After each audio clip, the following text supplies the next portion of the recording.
একদিন আমি এক আপুর বাসায় দাওয়াত খেতে গিয়েছিলাম। ওইখান থেকে এই আচারটা আমি খেয়েছি। হ্যালো এভরিওয়ান, আসসালামু আলাইকুম।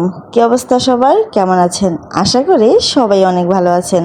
আচার এমন একটা জিনিস যেটা পছন্দ করে না এরকম মানুষ নাই বললেই চলে। আর তা যদি হয় গরুর মাংসের আচার, তাহলে তো কথাই নেই। তাই তো এখন আপনাদের সাথে শেয়ার করব গরুর মাংসের আচারের রেসিপি। এখানে আমি একদম সলিড গোস্ত নিয়ে ছোট ছোট টুকরা করে কেটে নিয়েছি।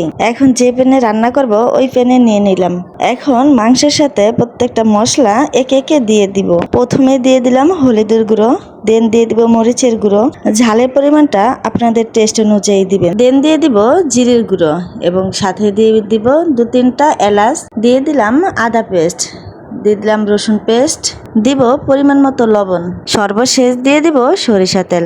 আচার মানে সরিষা তেল, যেটা ছাড়া আচার করা অসম্পূর্ণ। এখন সবগুলো উপকরণ মাংসের সাথে ভালোভাবে হাতে মাখিয়ে নিব। কিছুটা সময় ধরে ভালোভাবে মেখে নিতে হবে, যাতে করে মাংসের গায়ে মশলাটা লেগে যায়। এখন পরিমাণ মতো পানি দিতে হবে, যাতে করে গোশটা সিদ্ধ হয়। আচারের জন্য অবশ্যই মাংসটা ভালোভাবে সফট হতে হবে, তাই পরিমাণ মতো পানিটা দিতে হবে।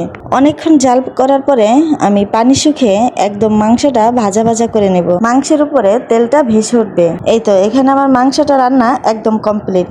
এখন আচারের জন্য একটা তেল বানাতে হবে, তাই একটা প্যানে আমি সরিষা তেল দিয়ে গরম করে নিব। দিয়ে দিব শুকনো কয়েকটা মরিচ, 2 টুকরো তেজপাতা এবং কয়েকটা দারচিনি। এখন এগুলোকে একটু ভালোভাবে নেড়েচেড়ে ভেজে নেব। দেন তারপরে দিয়ে দিব আস্ত কতগুলো রসুন। এখন রসুনগুলোকে আমি ভালোভাবে ভেজে নিব।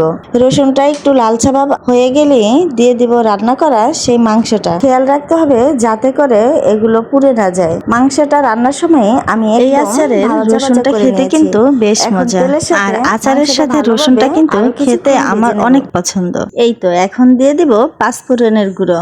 এখন পাঁচফোড়নটা ভালোভাবে আচারের সাথে মিশিয়ে নিব। এই গরুর মাংসের আচারটা কখন বেশি করবেন জানেন?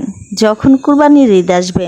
কুরবানির গোশত দিয়ে এই আচারটা কিন্তু আরো বেশি মজা হয়। যাই হোক, বলতে বলতে আমার আচারটা সম্পূর্ণই রান্না করা হয়ে গেছে। এখন আমি আচারটা কাচের বয়মে রেখে দেব।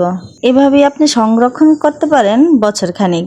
এটা ফ্রিজে রাখা লাগবে না, নর্মাল টেম্পারেচারে রেখে দিলেই ভালো থাকবে। যখন ইচ্ছা তখনই আপনি খেতে পারবেন।